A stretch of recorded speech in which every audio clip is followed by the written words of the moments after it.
Labours law 1926 ये law इसलिए India में आया था जिससे कि इंडिया के लेबर्स को प्रोटेक्ट किया जा सके, उनके राइट्स को बचाया जा सके, वो एक्सप्लॉइट ना हो। और फिर भी अगर लेबर्स को लगता है कि उनके राइट्स छीने जा रहे हैं तो वो प्रोटेस्ट कर सकते हैं, हड़ताल कर सकते हैं। सर ये हड़ताल होती कब है? जैसे कि मैंने बताया, ये लेबर्स तब करते हैं जब उनको मिनिमम वेजेस नहीं मिलती है, उनके साथ अनफेयर होता है, तब ये लोग करते हैं। सर ये हड़ताल कोई भी कर सकता है? हाँ बेटा, कोई भी कर सकता है। इसके लिए तुम्हें स्पेशल टीम में होने की कोई जरूरत नहीं है। सर ये हड़ताल करने में क्या क्या चाहिए होता है? थोड़ा सामान, थोड़ी हिम्मत। सर ये सब तो बस कहने की बातें हैं, अगर सामने वाली पार्टी ज्यादा स्ट्रांग हुई तो हड़ताल का कोई मतलब नहीं होता। ऐसा नहीं है बेटा, अगर तुम्हें बात में दम है और तुम हड़ताल कंटिन्यू करने के लिए कुछ भी कर सकते हो तो बड़ी सी बड़ी पार्टी झुकती है। चलो बाद में कंटिन्यू करेंगे, तुम लोग लंच एंजॉय करो। और भाई कॉरिडोर में चलते हैं। हाँ चलते हैं। आज तो भाई बहुत बोरिंग दिन जा रहा है यार। सर मैं कल पक्का नेल्स काट लूंगा, इसके लिए आप 2 पीरियड क्लास के बाहर क्यों खड़ा कर रहे हैं? मुझे बहुत लॉस हो जाएगा सर मेरा। मैं तुमसे 2 दिन से बोल रहा हूं बाल कटाओ, तब भी तो सुनाई नहीं दे रहा है। अब तुम सीधे रेस्टिकेट हो गए।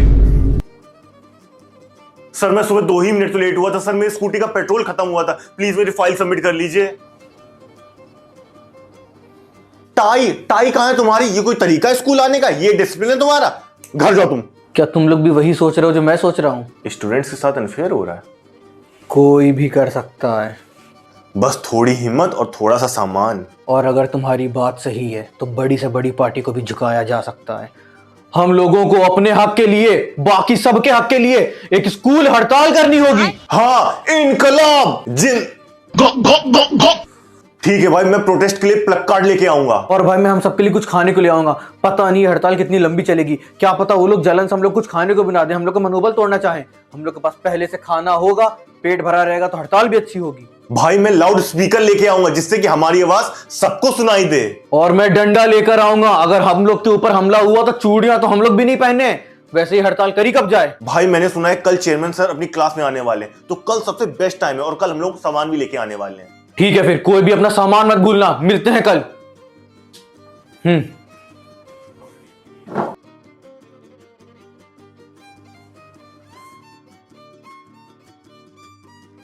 आज हम लोगों के लिए बहुत बड़ा दिन है, तुम लोग अपना सारा सामान लेकर आए हो ना? विकास तेरा प्लग कार्ड कहाँ है? भाई ये अबे ये क्या है? चींटियों का आंदोलन हो रहा है क्या कि उन्हें शक्कर के दाने नहीं मिलते खाने को? भाई रात हो गई थी, पापा से बोल नहीं पाएगी, चार्ट पेपर लेने चलना है। अभिषेक भाई तू रिफ्रेशमेंट लाया है? हाँ भाई लाया हूं ना, 10 किलो गेहूं। रोम रोम भाइयों। सही है, जिस हिसाब की तेरी हरकतें है ना, जेल में पीसना। यो साला अपनी आदत से गरीब हो। अमन भाई तू तो स्पीकर लाया है ना? हाँ भाई ये देख। लगता है काफी ध्यान दिया था तूने उस दिन फिजिक्स वाली क्लास में, दिखाना जरा। How cute. काफी छोटे नहीं है ये कप्स, और ये तार काफी छोटा है जैसे। इससे अच्छा मुंह में ही बोल देना, हेलो हेलो। मगर लाडले।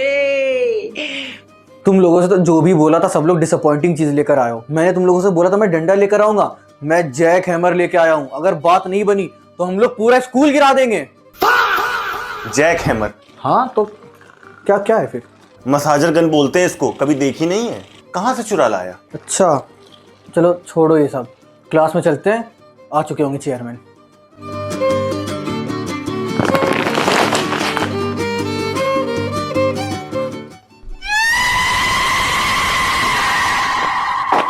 सुनो सुनो सुनो सुनो, वो बगल वाले स्कूल कब्जा करने के लिए हम लोग को जेसीबी की नीड पड़ेगी, जेसीबी को बुलवाओ। हाँ तो बच्चों, मुझे तुम लोगों से स्कूल के रिगार्डिंग कुछ बात करनी थी। सर आपकी बात से पहले हम लोग को बात करनी है आपसे। सर हम अपने हक के लिए बाकी सारे स्टूडेंट्स की तरफ से स्कूल में प्रोटेस्ट करने आए हैं। सर कई सारे ऐसे रूल्स हैं जिनकी हमें कोई भी जरूरत नहीं है, सिर्फ हमें दबाने के लिए बनाए गए हैं। क्या डिमांड है तुम लोगों की? और अब तुम लोग मुझे बताओगे कि स्कूल में कौन से यूजलेस रूल्स हैं? सर हमारी सबसे पहली डिमांड ये है, स्टूडेंट के बाल जितने भी बड़े हो उसको टोका नहीं जाएगा, उसको बाल कटवाने को नहीं बोला जाएगा, क्योंकि बाल कितने बड़े हैं और पढ़ाई में इंसान कैसा है, दोनों में कोई कनेक्शन नहीं है। छोटे बाल होना एक फॉर्म ऑफ डिसिप्लिन है, बड़े बाल होने से डिस्ट्रैक्शन होता है, पढ़ाई में फोकस भी नहीं होता। सर अगर ऐसा है तो सारी लड़कियां फेल क्यों नहीं हो जाती? सर हमारी दूसरी डिमांड ये है कि स्कूल शाम को 4 से लेकर रात के 9 बजे तक का होना चाहिए, क्योंकि कई बच्चे सिर्फ 2 या 3 मिनट लेट होते हैं और उन्हें स्कूल से वापस भेज दिया जाता है। पूरी दुनिया के स्कूल सुबह की टाइमिंग में चल रहे हैं, तुम्हें ऐसी क्या प्रॉब्लम हो रही कि तुम्हें शाम का स्कूल चाहिए? हाँ सर, क्योंकि बाकी स्कूल्स में एसी भी है ना। जब हमारा एडमिशन हो रहा था तब तो बड़ा अच्छे से बताया गया था कि स्कूल फुल्ली एयर कंडीशनड है, एसी लगी भी है, लेकिन चलती नहीं है। हर एक बच्चे को इतना पसीना आता है ना कि स्कूल के सारे वॉशरूम्स खाली पड़े हैं, क्योंकि सारा पानी तो ऐसे ही निकल जाता है। तीसरी डिमांड हमारी ये है, किसी भी स्टूडेंट को नेल कट करने के लिए नहीं बोला जाए। तो आरती उतारें उसकी। सर अगर आपको इतनी ही पड़ी है तो किसी भी स्टूडेंट के नेल्स बड़े होने के लिए आप उसको 2 पीरियड तक खड़ा क्यों रखते हैं? उसको नेल कटर दे दीजिए, 2 मिनट में प्रॉब्लम सॉल्व। सर हमारी चौथी और आखिरी डिमांड, किसी को भी कोई भी ड्रेस कोड की कोई जरूरत नहीं है, वो जो चाहे वो स्कूल में पहन के आ सकता है। अरे तुम क्या जानो, एक प्रॉपर यूनिफॉर्म होना बहुत जरूरी है। मैं चाहता हूँ हमारे स्कूल का हर एक बच्चा एक तरीके से एक डिसिप्लिन में रहे। अगर मैंने ड्रेस कोड हटा दिया तो यहाँ पे डिस्क्रिमिनेशन होने लगेगा, कोई अच्छे कपड़े पहन के आएगा, कोई कम अच्छे पहन के आएगा। तो मैं चाहता हूँ हमारे स्कूल का हर एक बच्चा मेरे खुद के बच्चे जैसा है, कोई भी डिस्क्रिमिनेशन ना हो। सर आपके बच्चे, आप सबको अपने बेटे और बेटी जैसा मानते हैं? सर वो जो झिंगुर उधर बैठा उसका क्या नाम है? मेरे पास तुम लोग की इन फालतू बातों के लिए कोई भी टाइम नहीं है। अपना आंदोलन और अपना मुंह लेके जाओ, अपनी सीट पे बैठो। ठीक है सर, ना मानिए हमारी डिमांड। अगर आपने हम लोग की डिमांड नहीं मानी तो बात बहुत आगे तक जाएगी, ये बात यहाँ रुकेगी नहीं। हाँ बनाओ बनाओ, वीडियो बनाओ, मैं भी बना लेता हूँ। सर मेरी बात सुनिए, सोशल मीडिया में बहुत ताकत है, कोई भी डिसीजन अभी मत बोलिए इन लोग से, थोड़ा टाइम ले लीजिए इनसे। अच्छा रुको, तुम लोगों ने जो जो बात बोली है मुझे 10 मिनट दो, मैं जा रहा हूँ ऑफिस में, टीचर्स को लेके उनसे डिस्कस करके आता हूँ और फिर बताता हूँ क्या किया जा सकता है। तब तक आराम से अपनी क्लास में बैठो। हाँ जाइए जाइए।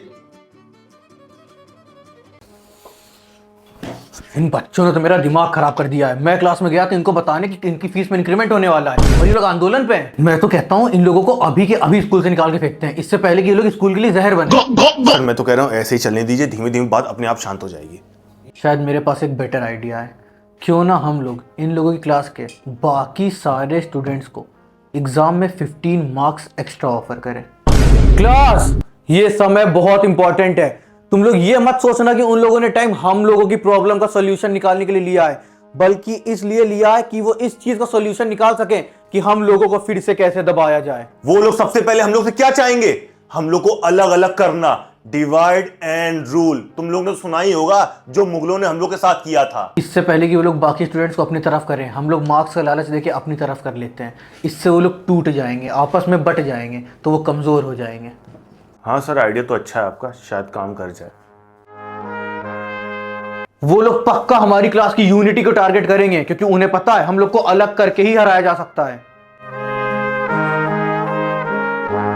ये चारों तो मुझे आपस में बहुत लग रहे हैं, लेकिन बाकी क्लास, उनमें बिल्कुल भी यूनिटी नहीं है और इसी चीज का फायदा हम लोग उठा सकते हैं। अगर ये लोग 15 मार्क्स में नहीं माने तो इन लोग को 20 मार्क्स ऑफर करेंगे। वो जरूर हम लोग को कोई ना कोई लालच देना चाहेंगे, हम लोग को वो बिकाऊ समझेंगे, पर हम लोग को बिकना नहीं है। जिस मोमेंट बाकी सारे स्टूडेंट अपनी तरफ आ गए, इन चारों को स्कूल से धक्के मार के निकाल देंगे। और ज्यादा से ज्यादा क्या होगा, वो लोग हम लोगों को स्कूल से निकालने की धमकी देंगे। बट तुम लोग एक बात याद रखना, a man will die but not his ideas. हम लोग चली भी गए तो तुम लोग इस आंदोलन को आगे बढ़ाना। भाई तुम लोग बिल्कुल टेंशन ना लो, हम लोग हैं ना। चलिए सर क्लास में, अब इन लोगों को दिखाते हैं कि आंदोलन को दबाया कैसे जाता है। चलिए सर, अब बताते हैं इनको।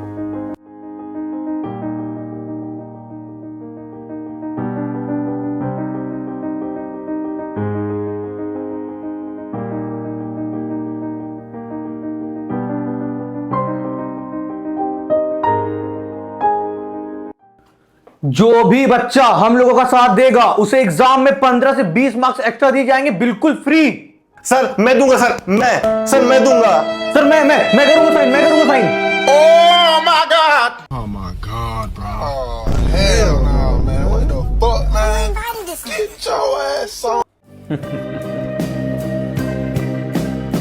सर अगर इन लोग को हम लोग स्कूल से डायरेक्टली निकाल देंगे तो बात हम लोग पे आ सकती है, तो मैं तो कहता हूँ वोटिंग कर लेते हैं, जिसमें इसके क्लास के सारे स्टूडेंट्स, टीचर्स और प्रिंसिपल वोट करेंगे और इन लोग को 100% वोट से निकाल देते हैं। ठीक है सर, आप शीट प्रिपेयर करिए और सबके साइन लीजिए।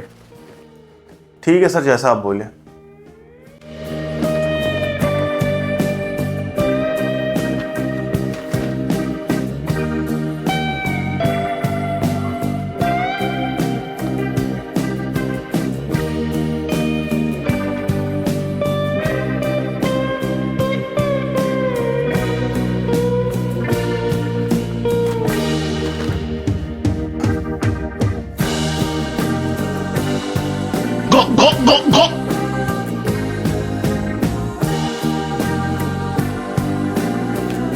लीजिए सर, अब बस आपके साइन बचे हैं। आपके साइन करते ही इन लोगों को धक्के मार के स्कूल से निकाल दूंगा। बस एक आखिरी साइन। हमारा हड़ताल और हम लोगों की स्कूल की जर्नी शायद यहीं तक थी। क्या हुआ सर, इतना टाइम क्यों लग रहा है साइन करने में? सर मैं इस शीट में साइन नहीं कर सकता। पर क्यों? सर मेरा बेटा वो सर 98% मार्क्स लाता था। मैंने पर उसके चेहरे में कभी स्माइल नहीं देखी, कभी वो खुश नहीं रहता था।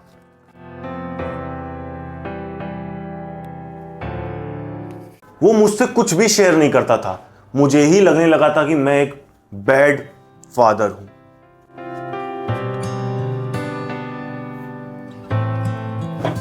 और ये सब बदला पिछले 2 हफ्तों से, जब उसकी इन लोगों से दोस्ती हुई। हाँ सर, अब उसके 5-10% मार्क्स कम आते हैं, पर अब वो खुश रहता है।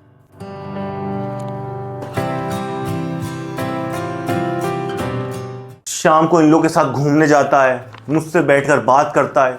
ये सब देखकर मेरे दिल को कितनी तसल्ली मिलती है ना सर। जब आप फादर बनेंगे तब आप समझेंगे। तो मैं शीट पर साइन नहीं करूंगा और ये लोग इस स्कूल से कहीं नहीं जाएंगे। अब सिर्फ रूल्स नहीं, इस स्कूल का चेयरमैन भी बदलेगा।